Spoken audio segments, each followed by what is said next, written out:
ஆண்டவருடைய ஆவி என்மேல் உள்ளது, ஏனெனில் அவர் எனக்கு அருள் பொழிவு செய்துள்ளார். ஏழைகளுக்கு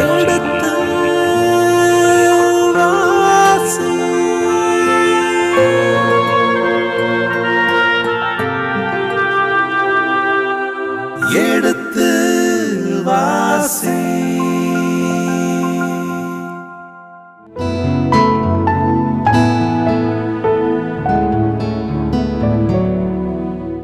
இனி இதயங்களே எடுத்து வாசி நிகழ்ச்சியில் சாமுவேலின் முதல் புத்தகத்துடனான விவிலிய விளக்கங்களுக்கு செவிமடுத்துக் கொண்டிருக்கின்றோம். கடந்த பகுதியின் தொடர்ச்சியை இன்று தொடங்குவோம். வாருங்கள் நிகழ்ச்சிகள் செல்வோம். உங்கள் சார்பாக தந்தை அவர்களுக்கு வணக்கம் சொல்லி நிகழ்ச்சியை தொடங்குவோம். வணக்கம் தந்தை அவர்களே.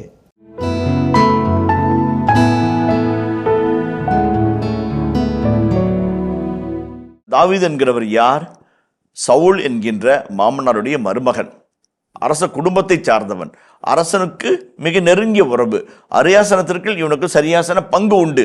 ஆனால் அப்பேற்பட்ட தாவீது வந்த பொழுது அபிமெலேக் நடுக்கத்தோடு போகிறார். என்னாகுமோ ஏதாகுமோ, இவன் வேற இங்கே வந்திருக்கிறானே, ஏதாவது பிரச்சனை ஆகிடுமோ. ஆனாலும் அவன் மீது அன்பாகவும் கரிசனையாகவும் அவர் காட்டுகிற பரிவை பின்பகுதியில் நம்ம பார்க்க போகிறோம். பாருங்க, அப்போ தாவீதுடைய வாழ்வு ஆச்சரியக்குறியிலிருந்து கேள்விக்குறியாய் மாறுகிறது. ரொம்ப ரொம்ப முக்கியம். ஒருவருடைய வாழ்வு எப்பொழுதுமே ஆச்சரியக்குறியாக இருக்கும் என்பதில் நிச்சயமில்லை, அல்லது ஒருவருடைய வாழ்வு எப்பொழுதும் கேள்விக்குறியாக இருக்கும் என்பதிலும் நிச்சயமில்லை. ஒரு ஆச்சரியக்குறி கேள்விக்குறியாக மாறலாம், ஒரு கேள்விக்குறி ஆச்சரியக்குறியாக மாறலாம். பல சமயத்தில் வைக்கப்படுகிற முற்றுப்புள்ளியை கால் புள்ளியாகவும் அரை புள்ளியாகவும் மாற்றக்கூடிய வலிமை நமக்குள்ளாக இருந்தால் வெற்றியை நோக்கி நாம் நடந்து செல்வோம். அதுதான் வாழ்க்கையின் நியதி. தாவீதை பார்த்து நடுக்குடன் வருகிற அகிமெலேக்கு 2 கேள்விகளை கேட்கிறார். ஆனாலும் தாவீது நிலை கொள்ளாதவராக, நிதானம் தவறாதவராக, நானாக இருக்கிறேன் என்று சொல்லி தன்னை நினைக்கிறார். விழாமல் ஓடுவேன் என்பது நம்பிக்கை, விழுந்தாலும் எழுந்து ஓடுவேன் என்பது தன்னம்பிக்கை. தாவீது அதை தான் பார்க்கிறார். விழாமல் ஓடணும் என்று உலகம் அவனை எதிர்பார்த்தது. அவன் அரசவையிலிருந்து தடுக்கி விழுந்தான், அரசரால் கொல்ல தேடப்பட்டான்.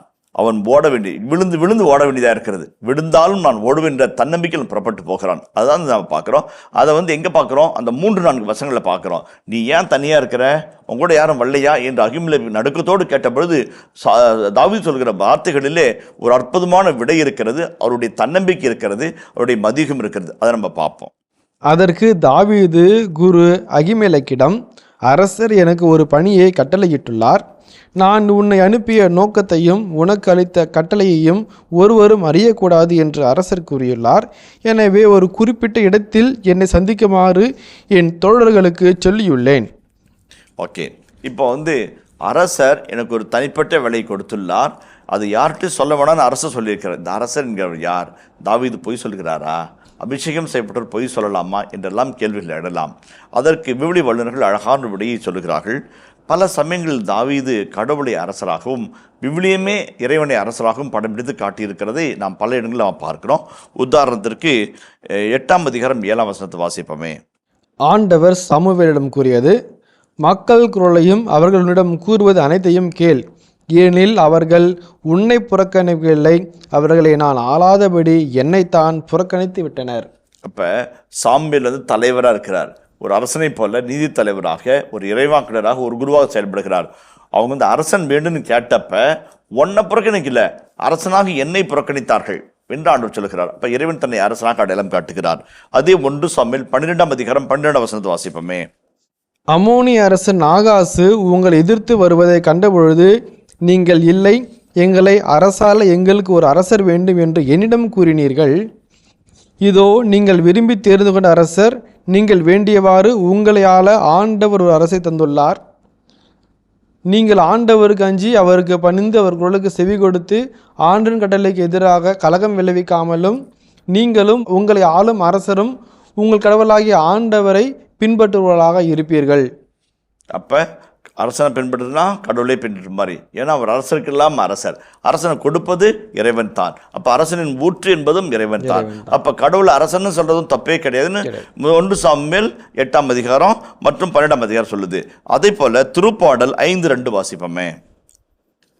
என் அரசரே, என் கடவுளே, என் கெஞ்சும் குரலை உற்று கேளும். என் அரசரே, என் கடவுளே, என் கெஞ்சும் குரலை உற்று கேளும். கடவுளை அரசரா பார்க்குது. திருப்பாடல் 5:2 29 வாசிப்போமே. ஆண்டவரே, அரசருக்கு வெற்றி அருளும், நாங்கள் கூப்பிடும் வேளையில் எங்களுக்கு பதிலளியும். ஓகே, அரசருக்கு பெல். நாங்கள் கூப்பிடல, அவங்க கூப்பிடல, அரசருக்கு நீங்கள் சொன்னீங்கன்னா அரசருக்கு பெல் சொல்வார். 24:7 முதல் 10 வரையில் வார்த்தைகள்.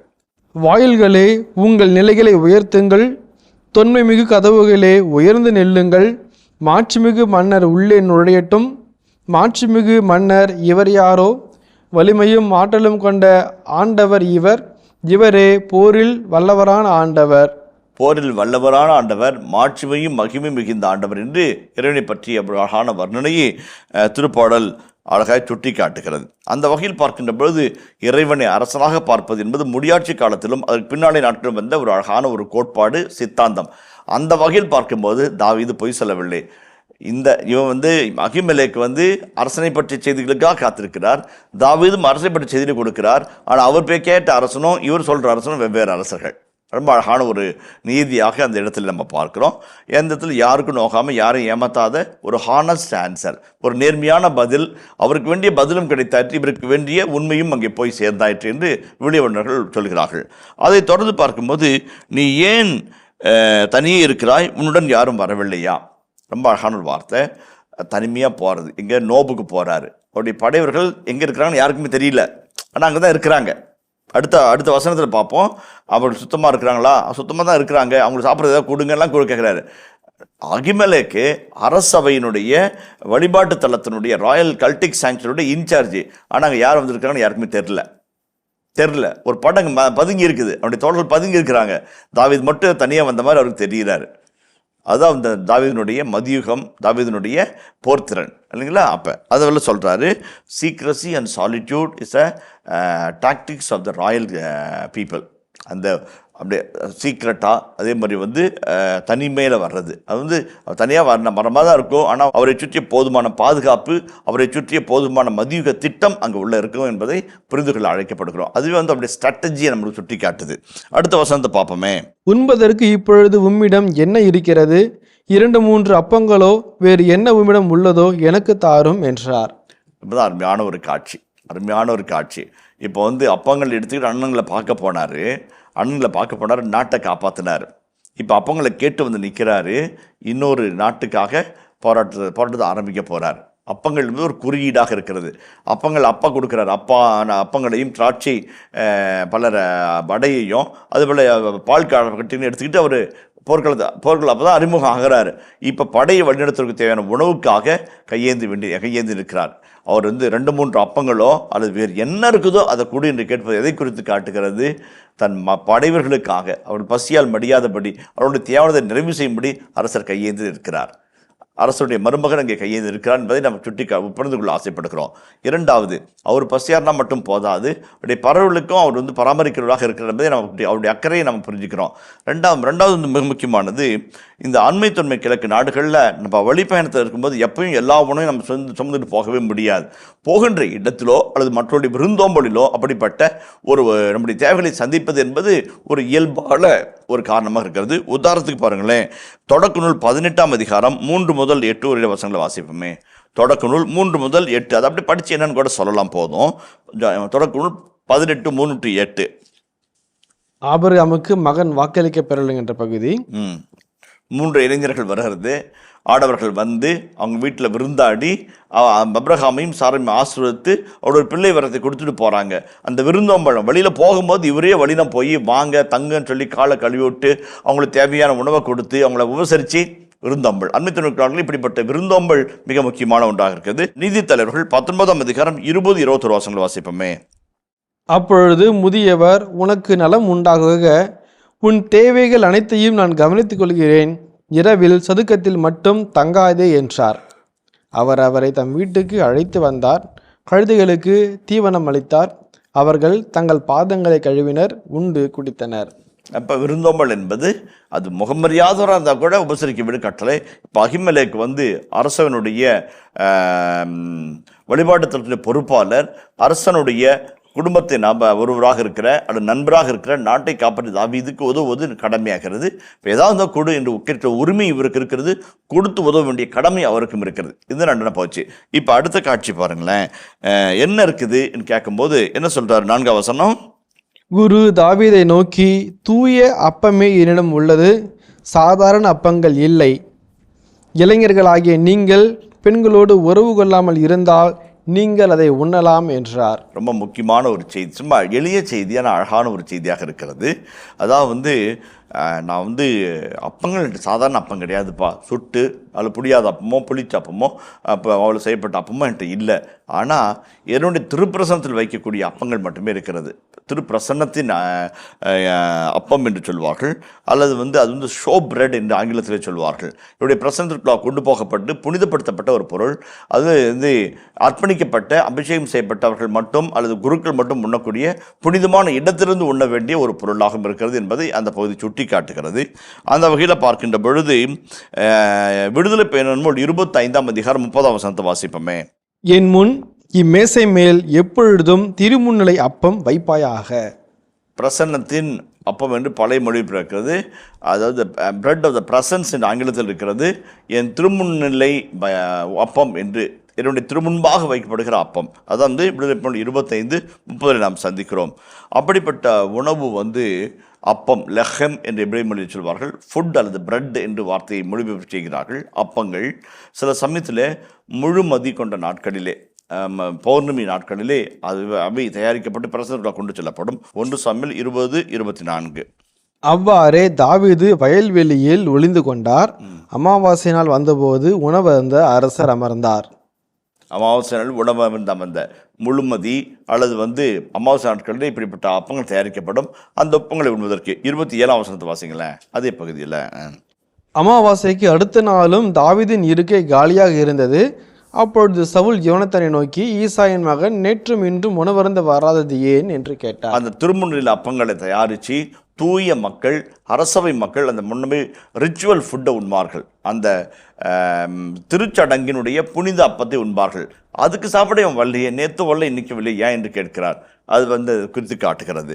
அதே போல இப்படிப்பட்ட உணவை, இப்படிப்பட்ட திருப்பிரசன்னத்தினுடைய திருமுன்னிலை அப்பங்களை ஆரோனின் குலத்தாரும் அவருடைய மக்கள் மட்டுமே உண்ண வேண்டும் என்று இன்னும் ஒரு கட்டளை இருக்கிறது. லேவியர் 24:9. அது ஆரோனுக்கும் அவன் மைந்தனுக்கும் உரியது. அதை தூயகத்திலேயே உண்ண வேண்டும், ஏனெனில் அது தூயதின் தூயது. தூயதின் தூயது திருமுன்னிலில் உண்ண வேண்டும். அது ஆரோனுக்கு பொருளுக்கு வருது. 3 கட்டளைகள் இருக்குது இல்லைங்களா? Holy people, holy place, holy bread. இந்த 3ம். அப்போ தான் அகிமலை கேட்குறாரு, உன்னுடைய போர் வீரர்கள் திருமுன்னிலை அப்படத்தை உண்ணுவதற்கு தகுதியான முறையில் தூயவர்களாக இருக்கிறாங்களா? தூய இடத்துல இருக்கிறாங்க. அது தூய அப்பம் என்று சாதாரண அப்பம் கிடையாது. அவங்க தூய்மையாக இருந்தால் மட்டும் சாப்பிடலாம். 2 ஒரு அழகான ஒரு செய்தி இருக்குன்னு பாருங்கள். ரொம்ப அழகான செய்தி. என்னுடைய வகுப்பு தோழர் ஒருவர் தன்னுடைய வாட்ஸ்அப்பில் டிபி வச்சுருப்பார், ஸ்டேட்டஸ் வச்சுருந்தார். அதில் கிவ் பிரெட் நாட் பைபிள் என்று எழுதியிருந்தார். நான் அவர் கூப்பிட்டு கேட்டேன், இது என்ன இது இப்படி சொல்கிறீங்க, ஒரு எதிர்சாட்சியாக இருக்கிறது. கிவ் பைபிள் அண்ட் பிரெட்டு, விவிலியத்தையும் அப்பத்தையும் கொடு என்று எழுதியிருந்தால் நான் சந்தோஷப்பட்டிருப்பேன். உணவை கொடு, விவிலியத்தை அல்ல என்று எழுதிக்கிறீங்களே என்று கேட்டேன். அப்படி சொன்னார், வாழ்வழிக்கும் இறைவன் நமக்கு சொல்வதெல்லாம் வாழ வைப்போம் வாழ்வோம் என்பது தானே ஒழிய சாவின் கலாச்சாரத்தின் கடவுள் நாம் அல்ல. நாம் சில சமயங்களில் மதத்தின் பெயராலும் அல்லது திருச்சடங்கின் பெயராலும் மனிதங்களையும் மனித வாழ்வையும் வாழ வைக்க தவறுகிறோம் என்பதை சுட்டிக்காட்டதான் அப்படி போட்டேன் என்று அவர் விளக்கம் சொன்னார். அவருடைய பாட்டில் அவருக்கு உறுதி இருந்ததை நான் கண்டேன். எனது மட்டில் அந்த வார்த்தையை பற்றி நான் துணுக்குற்றேன். ஆனால் அவருடைய எண்ண கோட்பாடு மிக அழகான ஒரு கோட்பாடாக இருந்தது. வாழ்வு என்று வரும்போது இறைவன் வாழ்வின் கலாச்சாரத்தின் நாயகனாக இருக்கிறார். சடங்குகளை மீறி ஒரு கடவுளைத்தான் விவிலியம் நமக்கு படம் பிடித்து காட்டுகிறது. உன் ஜெபங்கள் நான் அருவருக்கிறேன், நீ கரம் குவித்து ஜெயிக்கும் போது நான் உன் மறுபக்கமாக முகத்தை திருப்பிக் கொள்வேன், நீ சத்தமிட்டு பாடும்போது அது எனக்கு இறைச்சலாய் தோன்றுகிறது என்று ஏசிய இறைவாக்கு புத்தகத்தினுடைய முதல் பகுதியிலும் ஆமோசுடைய இறைவாக்கு புத்தகத்தின் பல இடங்களும் காண்கிறோம். எ Celtic practice without moral praxis is a waste. இல்லைங்களா? ஒழுக்கம் சார்ந்த ஒரு உண்மையான வாழ்நிலை இல்லாத பொழுது திருச்சடங்கு சார்ந்த தூய்மை என்பது வீண் என்று அந்த பகுதி மிக கடுமையான ஒரு சடலுக்கு நம்மை உள்ளாக்குகிறது. நான் திருச்சடங்குகள் முக்கியம் அல்ல என்று சொல்லவில்லை, மாறாக வாழ்வும் சடங்கும் என்று சொல்லும்போது அந்த சடங்கு என்பது வாழ்நிலைக்கு நம்மை கடத்தி கொண்டு போக வேண்டும் என்று தான் சொல்லுகிறேன். இங்கே தாவீது பாருங்க, இறை முன்னிலையினுடைய அப்பம் அதை உண்பவர்கள் ஆரோனின் குலத்தார் எங்கே உண்ண வேண்டும்? திரு தூயகத்தில் உண்ண வேண்டும், அல்லது அந்த வழிபாட்டு தளத்துக்குள்ளாக உண்ண வேண்டும். ஆனால் அகிமெலேக் ஒரு மேன்மையான ஒரு இறைச்சலை செய்கிறார். பசி என்றும் பஞ்சம் என்றும் பட்டினி என்றும் அந்த போர்களுக்கு அந்த உணவை கொடுக்க தயாராக இருக்கிறார். ரொம்ப அழகான ஒரு காட்சி, ஒரு வரலாற்று நிகழ்வாக இருந்தாலும் கூட அதில் அடங்குகிற ஆழ்ந்த இறையல் மிக அருமையான ஒரு இறையல். அதுவும் விவிலியத்தில் ஒரு மிக அற்புதமான ஒரு கட்டளை இருக்கிறது. போரடிக்கும் மாட்டின் வாயை கட்டாதே, போரடிக்கும் மாட்டின் வாயை கட்டாதே, வேலையால் கூலிக்கு உரிமையுடையவன், ஒரு நாளின் கூலி அன்று மலைக்குள் கொடுத்து விடினால் கொடுக்காத கூலி என்னை நோக்கி கூவி அழைக்கிறது என்று ஆண்டவர் சொல்கிற வார்த்தைகளை விவிலியத்தில் நாம் சந்திக்கிறோம். எதை குறித்து காட்டுகிறது? நம்முடைய சடங்குகள், நம்முடைய பக்தி நிலைகள் அநீதியாகவும் அடுத்துடைய ரத்தத்தை உறிஞ்சுவதாக இருந்தால் அச்சடங்குகளுக்கு அர்த்தமே இல்லை என்பதை அடிக்கோடிட்டு விழுந்து சுட்டி காட்டுகிறதை நாம் மறந்துவிடக்கூடாது. அந்த வகையில் இந்த பார்க்கும்போது நிராயுர பாணியாக ஆயுதம் எதுவும் இல்லாமல் தனியனாய் உதவுவார் யாரும் இல்லாமல் ஒரு சிலரோடு அங்கு வந்திருக்கிற தாவீது பசி என்று கேட்டபொழுது திருமுன்னிலை அப்பளத்தை எடுத்து அவருக்கு கொடுத்து அவருடைய பசியை ஆற்றுகிற அபிமெலேக் உயர்ந்த மனிதனாக, ஒரு மேதையாக, இறையல் வல்லுநராக கண்ணுக்கு தென்படுகிறார் என்பதைத்தான் நாம் புரிந்து கொள்ள வேண்டும். நீக்ரோ கவிதை ஒன்று நினைவுக்குள்ளாக வருகிறது. அவர்கள் வந்தபோது எங்கள் கையில் நிலம் இருந்தது, அவர்கள் கையில் விழியும் இருந்தது, கண்ணை மூடி ஜெபிப்போம் என்று சொன்னார்கள். ஜெபித்துவிட்டு கண்ணை திறந்து பார்த்த பொழுது எங்கள் கையில் விழியும் இருந்தது, அவர்கள் கையில் நிலம் இருந்தது என்று சொல்லி அந்த கவிஞன் கவிதையை நிறைவு செய்கிறான். ரொம்ப அருமையான ஒரு கவிதை, யதார்த்தத்தை பிரதிபலிக்கிற ஒரு அற்புதமான ஒரு கவிதை. சில சமயங்களில் சடங்குகள், சம்பிரதாயங்கள், கொள்கை திரட்டுகள், இறையியல் கருத்துக்கள் விடுதலையை நோக்கி நம்மை நடத்தி செல்ல வேண்டும். ரொம்ப முக்கியமான ஒரு இது மனித உரிமைகள், இறை மனித உறவில் இருக்கிற அடிமைத்தனங்களை வேறறுத்து நம்மை விடுதலைக்கு அழைத்து செல்ல வேண்டும் என்பதில் உறுதியாக இருக்க வேண்டும். சடங்குகளுக்கு எப்பொழுதும் நம்ம அடிமையாகி விடக்கூடாது. சடங்குகள் நம்மை ஆண்டுடைய அன்பிற்குள்ளாக வாழ்வின் கலாச்சாரத்துக்குள்ளாக நம்ம அழைத்து செல்ல வேண்டும் என்பதை இந்த பகுதி உறுதி செய்கிறது என்பதை நம்ம மறந்துவிடக்கூடாது. ரொம்ப அருமையான ஒரு கருத்து. அந்த இடத்துல நம்ம அதை புரிஞ்சுக்கிட்டோம் அப்படின்னம்னாக்க ஏன் இந்த ஆசிரியர் இந்த இடத்துல விளக்கி இதை சொல்கிறாரு என்பதற்கான அர்த்தத்தை நம்மால் புரிந்து கொள்ள முடியும். அதே போலவே இன்னொரு வாக்கியம் பாருங்களேன். எண்ணிக்கை நூல் 19ஆம் அதிகாரம் 14-16 வசனங்களை வாசிப்போமே. எண்ணிக்கை நூல் 19, 14, 16. கூடாரத்தில் ஒரு மனிதன் இறக்கும்போது இதுவே சட்டம். அதனுள் வரும் ஒவ்வொருவனும் அதில் இருக்கும் ஒவ்வொருவனும் 7 நாட்கள் தீட்டுப்பட்டவனாகவே இருப்பான். கூடாரத்தில் இருக்கிற ஒரு மனிதன் இறந்து போனான் என்றால் அதற்குள்ளாக வருகிறவர்கள் போகிறவர்கள் அங்கு இருந்தவர்கள் 7 நாட்கள் தீட்டுப்பட்டார்கள். அவர்கள் அன்கிளீன், தீட்டுப்பட்டார்கள் என்று சொல்லப்படுவார்கள். லேவியர் 15, 18 வாசிப்போமே. அவனுடன் அவன் மனைவி படுத்திருந்தால் இருவரும் தண்ணீரில் முழுக வேண்டும், மாலை மட்டும் அவர்கள் தீட்டாயிருப்பர். இப்போ லேவியர் 15, 18 அந்த தீட்டுப்படத்துடைய தன்மையை பற்றி விளக்கி சொல்கிறது. அதே போலவே எண்ணிக்கை நூல் 19ஆம் அதிகாரம் 14-16 ஒரு இறந்த மனிதனுடைய உடலையோ அல்லது சிந்தப்பட்ட இரத்தத்தையோ சிந்தப்பட்ட வியர்வையோ சிந்தப்பட்ட விந்துவையோ தொடுகிறவன் அல்லது சிந்துகிறவன் தீட்டுப்பட்டவன் என்று பல்வேறு விதமான சட்டத்திட்டங்களை லேவியர் நூலிலும் எண்ணிக்கை நூலிலும் நம்ம காண்கிறோம். அந்த வகையில் பார்க்கின்ற பொழுது இப்படிப்பட்ட நிகழ்வுகளில் எதையும் உங்கள் மனிதர்கள் சாரக்கூடாது என்று அகிமெலேக் ஒரு கட்டளை வைக்கிறார். இப்படி தீட்டுப்படாதலாக இருந்தால் இந்த தூய உணவை உண்பதற்கு தகுதியுள்ளவர்கள் என்று அவர் சொல்லுகிறார். ரொம்ப அருமையான ஒரு கருத்து, நல்லா புரிஞ்சுக்கணும். திருமணில் இருக்கிற அப்பத்தை நீங்கள் கொடுக்குறாரு, ஆனால் அதுக்கு ஒன்று தகுதி இருக்குதா செக் பண்ணிக்கோ. ரொம்ப அழகு, அருமையானது. வாழ்வின் கலாச்சாரத்தின் கடவுளை உயர்த்தி பிடிக்கிற அகிமெலேக் அதே போல் இந்த வாழ்வின் கலாச்சாரத்தின் கடவுள் உண்மையின் கடவுள், தூய்மையின் கடவுள், அதை நீ மறந்துவிடக்கூடாது என்று மிக அழகாய் குறிப்பிட்டார். திருமுன்னலின் அப்பத்தை நான் கொடுக்குறேன், ஆனால் நீ உள்ளுகின்ற தகுதி உனக்கு இருக்கிறதா என்ற பாவில் உன் வீரர்கள் தூய்மையாக இருக்கிறார்களா என்ற ஒரு கேள்வியை கேட்கிறார். மிக அழகான ஒரு காட்சி. என்னுடைய தூய்மையையும் என்னுடைய அதனுடைய புனிதத்தையும் நாம் ஒருபோதும் எளிதாக எடுத்துக்கொள்ளக்கூடாது. அதற்கு நாம் தகுதியாளர்கள் அந்த நிலையை நோக்கி முயன்று போய்கொண்டே இருக்க வேண்டும் என்பதுதான் இந்த பகுதி சுட்டி காட்டுகிறது. இப்போ தாவீது சொல்கிற வார்த்தை மிக அழகான ஒரு வார்த்தை. வாசிப்போமே. தாவீது குருவை நோக்கி, சாதாரண பயணத்தின் போதே இவ்விளைஞர்கள் பெண்களுடன் உறவு கொள்வதில்லை. இன்றோ சிறப்பு பணியை மேற்கொண்டுள்ளதால் நேற்றும் முன்தின நாளும் தூய்மை காத்துள்ளனர் என்றார். ஆதலால் குரு தூய அப்பத்தை அவர்களுக்கு அளித்தார். ஏனெனில் ஆண்டவரின் திருமுன்னிலை அப்பத்தை தவிர வேறு அப்பம் அங்கு இல்லை. அது எடுக்கப்படும் நாளில் அதற்கு பதிலாக சூடான அப்பம் அங்கு வைக்கப்படும். அந்த சடங்குகளை சொல்கிறாரு, சடங்குடைய மீறுதலை சொல்கிறாரு, அந்த மீறுதனுடைய தகுதியை சொல்கிறாரு, அவனுடைய உண்மை நிலை உரைத்து வைக்கிறார். ரொம்ப அழகான ஒரு பகுதி. எளிய ஒரு சடங்குக்கு இவ்வளோ ஒரு அற்புதமான ஒரு விளக்க உரையா என்று நம்மை வியக்க வைக்கிற அகிமெலேக் மற்றும் தாவீதுடைய உரையாடல் புரிதல் மிக நம்மை வியக்க வைக்கிறது. அதாவது வாழ்வு என்று வரும்போது சடங்குகளை தாண்டிய ஒரு வாழ்வின் கலாச்சாரத்தை நாயனாக இறைவனை படமெடுத்து காட்டுகிறார் அகிமெலேக். அந்த வாழ்வின் கலாச்சாரத்தை நமக்குள் கொண்டு வருகிற இறைவன் தூய்மையின் இறைவன், அதற்கான தகுதி நமக்குள்ளாக இருக்க வேண்டும் என்பதை சொல்லிவிட்டு அடுத்த கேள்வி, அதுக்கு தாவீது சொல்கிற பதிலில் இன்னும் ஒரு அழகான ஒரு இருக்குது. தாவீது கோலியாத்தை சண்டை எதிர்கொள்ள போறார்ல, எதுக்கு போறாரு? அரசனுடைய மகளை மணந்து கொள்ள வேண்டும் என்பதற்காகவா? அரசாட்சியில் பாதி கிடைக்க வேண்டும் என்பதற்காகவா? அல்லது கோலியத்தை கொண்டால் அந்த நாட்டினுடைய மிகப்பெரிய கதாநாயகன் மாறுவோம் என்பதாலா? அல்ல. எதற்கு அவன் போகிறான்? ஆண்டுடைய பெயரை அவன் பழித்தான், ஆகவே அவனை நான் வென்று வீழ்த்துவேன். ஆண்டுடைய பெயருக்கு ஒருபோதும் அவமரியாதை ஏற்படக்கூடாது. அவரை பழிக்க இவன் யார்? அசுத்த உதடுகளை கொண்ட விருத்தசாரம் இல்லாத இவன் யார் என்ற ஒரு கேள்வியை கேட்டு வெஞ்சினத்தினால் கவனையும் கல்லையும் கையில் எடுத்துக்கொண்டு போருக்கு புறப்பட்டு போன தாவீது. அவருடைய மன திட்பம், மன உறுதி, அவருடைய நுண்ணறிவு மிகவும் மெச்சத்தக்கது இல்லைங்களா? அப்போ அது ஒன்று முதல் கருத்து. அதுதான் 17:36 பார்க்குறோம். வாசிப்போமே. அடியானாகிய நான் சிங்கங்களையும் கரடிகளையும் எவ்வாறு கொண்டிருக்கிறேன், விருத்து சேதனமில்லாத இந்த பெலிஸ்தியனும் அவற்றில் ஒன்றை போலதான், ஏனெனில் அவன் வாழும் கடவுளின் படைகளை இழிவுபடுத்தியுள்ளான் என்றார். அதே போல 1 சாமுவேல் 17:45 வாசிப்போமே. அப்பொழுது தாவீது பெலிஸ்தீனிடம், நீ வாளோடும் ஈட்டியோடும் எரிவேலோடும் என்னிடம் வருகிறாய், நானோ நீ இகழ்ந்த இஸ்ரவேலின் படைத்திரளின் கடவுளாகிய படைகளின் ஆண்டவர் தம் பெயரால் வருகிறேன். இன்று ஆண்டவர் உன்னை என் கையில் ஒப்புவிப்பார். நான் உன்னை வீழ்த்தி உன் உடலை துண்டிப்பேன்.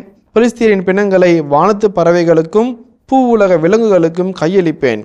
இஸ்ரேலிடையே கடவுள் இருக்கிறார் என்பதை உலகிலுள்ள எல்லோரும் இதனால் அறிந்து கொள்வர். ரொம்ப அழகான ஒரு காட்சி. ஒரு செயலோக்கத்திற்கு தாவீதை அழைத்து சென்றதே கடவுளுடைய மாட்சிமை விளங்க வேண்டுவதற்காக, கடவுளுடைய பெயருக்கு களங்கம் எவனும் கற்பிக்கூடாவிடம் என்கிற ஒரு உயர்ந்த எண்ணத்தினால். அவருடைய கன்விக்ஷன்ஸ் ரொம்ப அருமையான கன்விக்ஷன். பதவிக்காகவோ பட்டத்திற்காகவோ பரிசு பொருளுக்காகவோ மணமகளுக்காகவோ அவர் போருக்கு போகவில்லை. ஆண்டுடைய பெயரை காக்கும் பொருட்டு, ஆண்டுடைய பெயருக்கு களங்கம் வரக்கூடாது என்பதற்கு புறப்பட்டு போனார். இனிய இதயங்களே, எடுத்து வாசி நிகழ்ச்சியில் சாமுவேலின் முதல் புத்தகத்துடனான விவிலிய இறை வசனங்களுக்கு செவிமடுத்துக் கொண்டிருக்கின்றோம். இதன் தொடர்ச்சியை மீண்டும் அடுத்த பகுதியில் பார்ப்போம். அதுவரை இணைந்திருங்கள். இயேசுவுக்கே புகழ், இயேசுவுக்கே நன்றி, மரியே வாழ்க. நீ போருக்கு போகிறாய். ஆண்டவர் சொல்றாரு, இந்த போர் என் போர், நான் உனக்காய் போராடுவேன். ஆண்டவருடைய பெயரால் நாம் போரிட போது, ஆண்டுடைய உடன்படிக்கையை தாங்கி போர்க்களத்தில் நாம் எதிராளியை சந்திக்கும் போது, ஆண்டவரே நமக்காய் போரிடுவார் நிலையிலே நீ ஒருபோதும் ஒழுக்கத்துக்கு மாறாக, தூய்மைக்கு மாறாக, புனிதத்துக்கு மாறான காரியங்களில் ஈடுபடவே கூடாது. இங்கே போர்க்களமோ எதிரியோ இல்லை. ஆனாலும் தங்கள் வந்திருக்கிற அந்த பணி நிமித்தம் அவர்கள் தங்கள் தூய்மையையும் போர்க்கள ஒழுக்கத்தையும் கடைபிடிக்க வேண்டும் என்று அவர்களை கட்டாயத்தில் வைக்கிறார். அது என்னவாகுது? சின்ன சின்ன தேவைகள் நிவர்த்தி செய்ய உதவுகிறது. பசியாக இருக்குது, சாப்பிட்றோம். புனிதப்பதான் இருக்குது, புனிதமாக்குறீங்களா? இருக்கிறோம்.